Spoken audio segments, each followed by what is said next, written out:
Hey, hello to everybody out there. I am not driving, by the way. I am sitting in a car. This is all green screen. Nothing is actually happening right now. I just wanted to say thanks to everybody who's recently subscribed. I have a lot of work to do to improve the channel. I didn't really know what I was doing with the channel because I originally wanted to do electronics and robotics, and hence the name of my website and hence the name of the channel.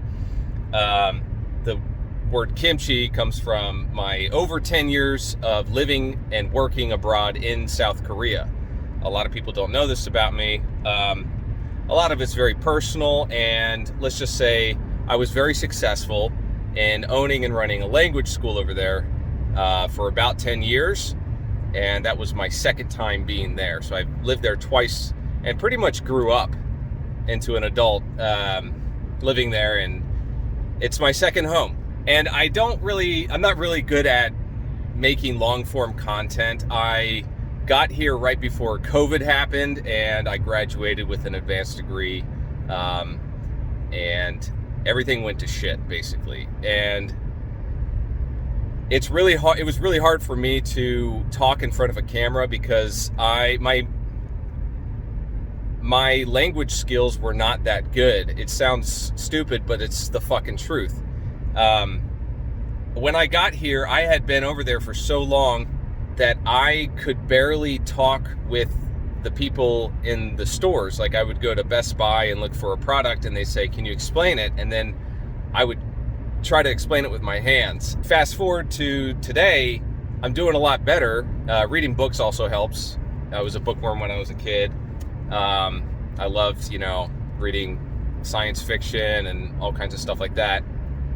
And now I've kind of come out of that funk, and I'm creating concepts. That's what I've always wanted to do. Even when I was a kid, I would draw up concepts for like a go-kart, and then I would talk with my brother about, how we'd get the pieces together. We never made it because we didn't have a mentor. You really have to have a mentor, and we didn't have anything like that, and we didn't have any money for that. Also, yeah, I had other concepts, like I went to Chuck E. Cheese once, and I saw I had this Nintendo game, Afterburner. It was like a Top Gun type of shooter, and you'd fly, and then, the airplanes would fly towards you, and you'd shoot them down. So I had this concept of a paper version. So it was just like a cassette player or a VHS tape. So it'd have the paper that you draw the scene on, and it was just like a film. So it would roll in front of you at a certain speed from one roller to the next. It would be, a pre-recorded, pre-drawn type of scenario, and then you would shoot at the moving animation with like a BB gun or something like that. And I never made that, but that's when I kind of knew that, I could think of concepts. And when I was working in South Korea many years ago, I was trying to figure a way out. My situation was really weird, and I was trying to think of another path that I could take financially. So I was sitting in my car, and something said, go to the store. So I went to E-Mart, and I got a notebook and a pencil. I bought a notebook and a pencil, and I went back to my car, and it was like I had this epiphany. It was like, whoosh, like I saw the concept for an automatic dry eraser. Automatic, like a whiteboard, the whiteboard that you draw on with the markers. So I had this concept of this automatic eraser. And there are people who have come up with some clever concepts, and I actually had a chalkboard version in one of my academies that I ran. We bought this place, and it had an eraser that would scroll from left to right, right to left, and it had water in it, but it was very messy. And I thought, it would be awesome if you could come to market with a cheaper version of that, and you could, just have a single track, and then it would have a sensor or a laser sensor, something, so that, if some kids, wanted to play around with it and they put their hand in front of it, it wouldn't totally destroy their hand. So I had all these concepts, but then I immediately knew that I had a very steep learning curve. people go to school for electronics and, robotics and product design, and I didn't. Okay, so I graduated with a Bachelor of Science in Psychology, behavioral science to be exact. And then later on I got an MBA. I studied a lot of alternative science, but what I wish I would have studied would be, woodworking, basic CAD design, blueprint design, stuff like that. It's not as intimidating as you think. And that's kind of what my channel has changed into, is trying to figure out how to tell you guys and show you guys that you can come up with concepts and you don't have to go to school for this. Now, if you want to get into a certified thing, yeah, you need to go to school and get certification, because that's just what, that's what they require in a lot of places. But if you're just doing 3D printable designs or CNC designs, guys, you don't have to go to school for that. You could just start today. In fact, I wish I could tell younger audiences, because I used to teach mostly younger kids, grade school kids and all the way up to high school. I taught all ages, so I taught people that were like 80 years old and kids that were like 4 years old. But I'm really, really, really good at teaching 30 kids in a classroom. I'm not even kidding. What I did was so much, it was so good. The way I was so good at it, okay? There have been 5 replacements since I left that business. There have been 5 replacements for me. None of them can catch up. None of them can keep see, I can't even speak. I still can't speak English. None of them can do the workload that I did at the quality that I did. That's how good I was, okay? So now I have shifted to design, because now we have 3D printers that are becoming slowly mass adopted. They're very affordable. You can get a good one for like $200 these days with auto leveling. So I usually recommend, some of the printers in my videos. I recommend the ELEGOO series. They're a very good budget printer with auto leveling, and the magnetic build plate is fantastic. It's just so easy to use, and it's so cheap. So I highly recommend it. You can look down at the description below. I always have it down there usually. And if you buy one, it helps support a little bit of what I do. So that's a disclaimer there. So back to the topic. I wish I would have got into product design. It's just shapes.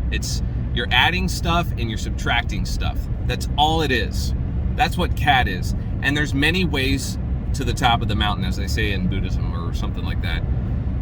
There are many ways you can approach it. That is the great thing about this whole thing.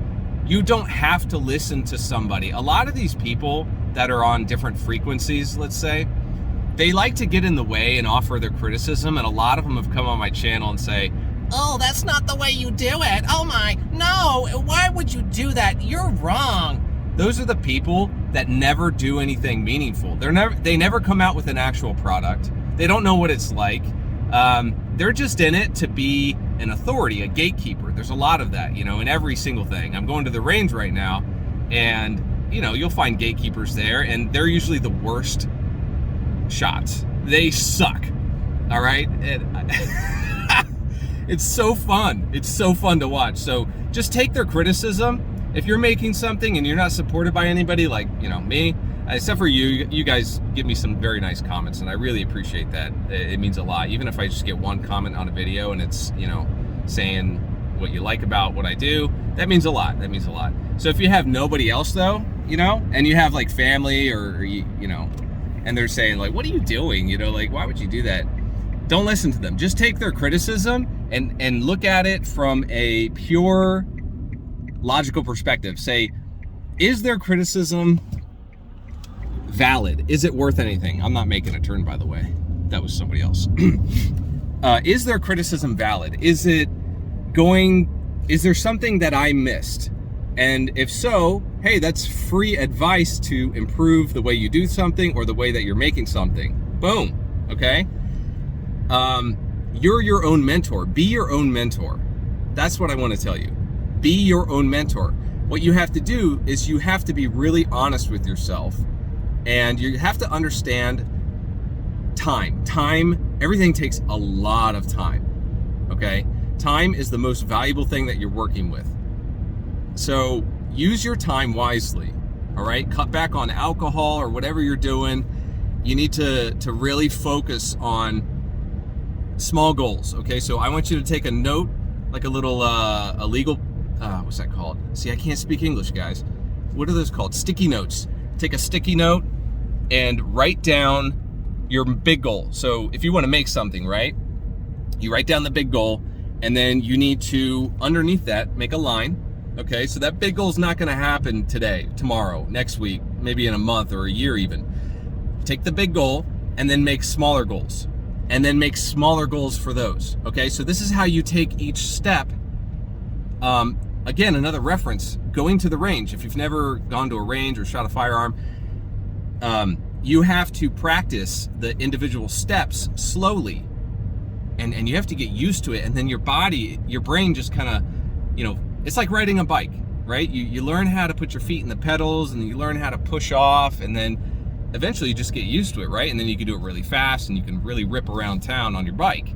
It's the same concept. So I want you to do that. I want you to take a concept that you have in your mind, and I know you're out there. I want you to take a concept that you have in your mind that you really want to make. And don't make it too complicated. If it's electronics, you need to really scale back. Just focus on LED blinking type of stuff. If you're making 3D printable stuff, keep it basic, okay? And then have kind of like a theme. So Cults 3D right now is running a Valentine's Day contest, which I've entered, and you can check it out in the description below. Those contests that they run are a good way for you to focus and have a purpose for the thing that you're creating. Now, it's going to be really, really difficult starting out. You're going to either choose to do a sculpture type of thing. They have, I think it's GPL, or not Chat GPT, Sculpt 3D PL. I have no idea. There are some free programs that you can use. You can look them up. You can Google them. And there's two types of modelers really for 3D printing currently. There are the sculptor type, and those are the very artistically inclined, gifted individuals who have spent time, in actual, 3D animation or sculpting, okay? I clearly am not that. Not yet, at least. That is a different kind of person, and that's not what I am. I am, unfortunately, in the middle. Now, what's on the other side of that? The more logical, left-brained type. So that would be the people using CAD. I use FreeCAD because it's free, and it's getting better and better and better with each update that they have. You don't have to spend $1. I mean, I would encourage you to donate to the project, and I have. Definitely support any free program that you think is worthy. It could just be a couple bucks. So also there's Blender. Blender, though, I've talked with a sculptor at the last 3D printing fair on the East Coast, the ERF, and he was laughing because he sees everybody try to get into Blender because it's a lot of, teens and young adults, and they see, they want to get into 3D animation or 3D modeling or something like that to make their little waifu anime characters come to life. And a lot of them see Blender as a do-it-all type of program. The problem is it's a very heavy program, right? There's a lot of gears turning inside of that giant mechanism that is Blender, and there's a lot easier options available. Blender is very intimidating, and I'm gonna get comments. People are gonna say, well, you just need to spend some time. Shut up. This is exactly what I was talking about a few minutes ago. So just ignore those people. Find something that doesn't consume a lot of your time. Remember, I'm going back to the concept of the value of your time. This stuff takes a lot of time to learn, and the CAD individuals, the more CAD inclined individuals like myself, although I am very creative and artistic, I tend to lean towards, I need some sort of structure in my art. I need to kind of know what I'm going to get out of it. Otherwise, I get into a weird negative mindset and CAD kind of gives me a positive mindset and a positive method, a way of creating the things that I come up with. And going back to the two types, I am more of like a gadget, useful, everyday item inclined designer. That's what I do, and that's what I want to do. I do plan on making robots. If you don't know, I do have plans for that. And you know, like the website was, whew, I just registered the website at a very, very low, dark point in my life, and that was kind of like a goal. I didn't expect anybody to find my videos, but my C programming video is like over 30,000 views or something like that now. And it's mostly people outside of the US because that's what they're teaching. There's a very competitive environment in other countries on the other side of this planet that are getting into chip technology and all that stuff. And C programming, simpler chips is very, very relevant. You know, it's in all your automotive and other devices, those 8-bit controllers and 16-bit and whatnot. And anyway, although if you're getting into electronics now, I highly encourage you to go with something that has a large community. I don't like Arduino because that's a proprietary language, and I just don't like it. Like, you can go with C++ or C# instead of learning the quirky Arduino wrapping that is on top of, you know, C and C++. I just think that's a dumb way to go. A better option would be the Pico. The Pico is amazing, and now they have the Pico W. It's like $6. You shouldn't be paying more than that unless inflation makes it more expensive. It's under $10, and it has Wi-Fi capability, and I think they're rolling out Bluetooth capability sometime if they haven't already. I don't think they have, but yeah, they have the Pico, which is like $4, and that's an excellent platform. It's like the Arduino, right? It has a big community. It has Python programming in it, so you can do C++, I think you could do C, and you could do MicroPython, which is just, you know, it's Python, but there's some things in libraries that that are included or that you need to work with. It's not a big deal, really. Everybody makes such a big deal about programming and the different languages. Really, you need to approach it like from a mindset of, I want to make this thing, what's the fastest way I can do it without having to copy paste. You're gonna have to, you know, look at other projects that are already made, but you need to start approaching your projects and your concept products from a practical viewpoint. You need to really think like, okay, I don't need to be a programmer per se. I just need to get this thing done. Oh, there's a deer. Holy shit. Oh, there's a few of them. Whoa. How about that? I'm not driving, by the way. I don't know if you saw that. There's like 3 or 4 deer, baby deer running around. So yeah, it's exciting, guys. It's really exciting. I would not encourage following anybody on Twitter. I was experimenting. I haven't been uploading videos because I've been really busy on social media, kind of like getting the feel of everything. If you haven't followed me on TikTok, you should. That's where I post a lot of, you know, not funny jokes and not funny memes. What I am doing on TikTok, although there's a good side of TikTok, and a lot of people don't talk about this, and people say, yeah, it's a Chinese spy app. Yeah, Facebook is too, okay? Facebook, all these sites are taking your data, right? They know so much about us. And have you ever had it where you're scrolling down and you're talking in a room, or you're thinking of something, you're thinking of a product or a song or a movie, and then you scroll and it's immediately there? Does that not creep you out? Okay, think about that. There's already stuff it knows us, or it's streamlining, you know, our behaviors. It's kind of creepy shit. So there is a positive side to TikTok, and TikTok is a very powerful platform to learn how to do short form content. And I really, really like the shorter form content. It's less intimidating. I'm not good at talking in front of a camera. This is about as good as it gets, and that's why I turn on the camera while I'm in this green screened environment here. Yeah, I'm not very good at talking in front of a camera. Now, if I sit with you over some sculpting. That's the pig skin, okay? And we got a nice little charcoal fire going, okay? And it's cold outside, and there's snow, and I got a cold beer. I'll talk to you about anything, okay? Or a coffee shop, you know? Anyway. Hard to find here in America, but I hope you get a gist of what I'm trying to tell you. I'm trying to tell you is 3D printing, Cricut machines, CNC, all of this automated, semi-automated stuff, all of this semi-automated stuff is a very, very easy way for you to get involved in creating your products.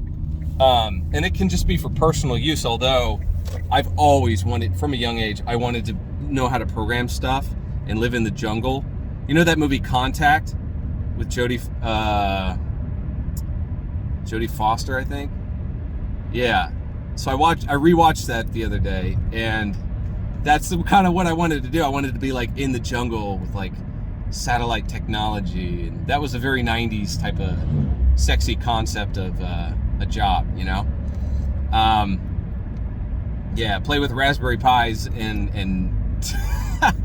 and make stuff for the geckos in the Amazon jungles. That's what I wanted to do as a kid. And I also thought I would have a spaceship. I thought we were already, you know, I was going to be a Han Solo. Anyway, so yeah, be practical and start today. It takes a while to get that first concept. My first real design after I had played with a few shapes in FreeCAD was my Meta Quest 2 / Oculus Quest 2 VR holsters. And I was blown away at the fact that I made that. And it worked. It's pretty cool. And, you know, there's not really a high demand for that right now. VR is still in the early adoption phase. We're in the early adoption phase with all of these in-home manufacturing devices. And they're just the new microwaves, really. CNC, 3D printing, Cricut, it's the new microwave.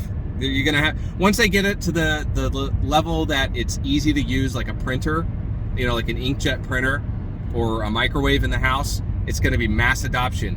And if you don't have the STL files to be able to sell to people online so that they can download, pay you for it, and get your product into their kitchens and their living rooms, you're going to be missing out.